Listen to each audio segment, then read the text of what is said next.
Запор, особенно босанғаннан кейін іштің қатуы да. Бұл жағдайда не істейміз, не істей алуға болады, қандай көмек бар нас. Үшіншіден бізде гормоналды бұзылыс болатын болса, онда бізде іш қату мазалауы мүмкін. Босанғаннан кейін іш қатса, чтобы балаға, дейміз үлі балаңызға зиян болмау үшін не істеуге болады? Лактоза препараттарын қабылдау. Қалай? Бір үлкен қасықтан күніне 3 рет тамақтан кейін 30 минуттан соң мынандай бір бокал сумен ішесіз. Үзбей, курс лечения минималды.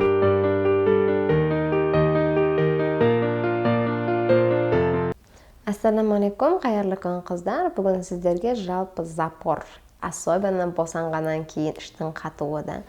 Бұл жағдайда не істейміз, не істей алуға болады, қандай көмек бар, на самом деле көмек десем да, осы туралы толық айтатын боламыз. Бірақ сіз маған лайк басып, комментарий жазып, маған күш сыйлап, подписаться етуді ұмытып кетпеңіз. Сонымен қатар бұның емі туралы біз жиі сторизге саламыз. Бұдан да қызық живой суреттер салып отырамыз. Инстаграм парақшадан сторизді жіберіп алмаңыз. Ендеше, жалпы іш қату бұл қалыпты ма? Әрине қалыпсыз. Нормально дені сау адамда іш қату болмайды. Бұл қай уақытта? Бірінші орында дұрыс тамақтанбаған кезде, екіншіден бізде лимфа жолдары жабық болса, яғни лимфа застой болатын болса, үшіншіден бізде гормоналды бұзылыс болатын болса, онда бізде іш қату мазалауы мүмкін. Босанғаннан кейін іш қатса, чтобы балаға, дейміз үлі балаңызға зиян болмау үшін не істеуге болады? Ең бірінші орында дұрыс су ішу, судың мөлшерін дұрыс ішу. Яғни сіз бойыңыздың салмағына қарай 1 килограммда 30 миллилитр есептейсіз. Мысалы, сіз 64 килограмм болсаңыз, 64-ті 30-ға көбейтесіз, қанша килограмм соны ішуіңіз керек болады. 60 килограмм болса, 30-ға көбейтесіз, например, 180, соны ішу отырыңыз керек. Яғни есептеп отырып ішесіздер. Ендеше, бірінші суды реттеу. Суды тамақ ішіп болғаннан кейін қылқытып тұрып кола ішіп алу емес, суды тамаққа дейін 30 минут бұрын ішесіздер. 1 стакан, осында 1 бокал суды. Одан кейін ғана тамағын ішесіз. Себебі біздің асқазан 3 бөліктен тұрады. Су, тамақ, ауадан тұру керек. А не так, прям полностью ауа, тамақ, одан кейін кішкентай жағынан жаңа судыкі да. Ауа вообще жоқ та ішінде. Ондай болмау керек. Түсінікті ғой. Енді сіз сол суды реттегенде ғана ішіңіз құрылысы реттей бастайды. Екіншіден контрастный душ. Яғни лимфа застойды жеңу үшін. Мен всегда айтам, контрастный душ ол бәріне керек. Ол қандай душ? Яғни ыстық суға шомылып аласыз. Шомылып болғаннан кейін мұздай суды аласыз, табаннан басып үстіңізге шаш жересіз. Қайтадан ыстық суға кіресіз, парыған немесе қайтадан мұздай су үстіңізге шаш жересіз. Осылайынан бір істегенде 5-6 реттен істейсіз, хотя бы аптасына 1 рет.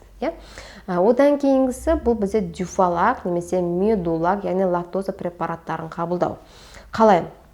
Бір үлкен қасықтан күніне 3 рет тамақтан кейін 30 минуттан соң мынандай 1 бокал сумен ішесіз. Үзбей, курс лечения минималды 3 ай, максималды 6 ай. Айна так, сіз қазір іштіңіз, сразу үлкен дәрке бар, ондай нәрсе болмайды. Одан бөлек арнайы свечелер қолдануға болады. Глиц свечен қолдансаңыз болады, как раз іш қатуға жақсырақ көмектеседі. Ішінде не бар? Глицерины бар. Одан бөлек тағы да сіздерге клизмалар істеулеріңізге болады, кез келген. Болмаса сол амбулаторияда істетіп алуыңызға да болады. Ең дұрысы, яғни бүгіннен бастап емес, но жүктілікті жоспарлағаннан бастап дұрыс тамақтану, естественно жүктілік кезінде дұрыс тамақтану, и босағаннан кейін дұрыс тамақтану. Ішіңіз қататын болса, бізде қазақтарда ойбай, талқан же, тары же, сүтін көйіп кетеді, тағысында. Егер ішіңізді қатырса, оны жеудің қажеті жоқ, қинап. Лучше сіз бай тағамдар, яғни құнарлы тағамды көбірек жегеніңіз дұрыс. Сонымен ақ сүт шығады. Сонда сіз дұрыс тамақтансаңыз, сіздің ішек жолдарыңыз дұрыс жұмыс жасайтын, ұмытып кетпеңіз. Барлығы біздің мынау ауызымызға байланысты екен. Бағыттарыңызға сәттілік, ақпарат тиімді деймін. Түсінбеген сұрақты осында комментарийға жазып кетіңіз. Свечелердің атын ұмытып кетпеңіз. Глиц. Сіздермен болған доктор Сейтжаппарова, толық ақпаратты Инстаграмнан көре аласыздар.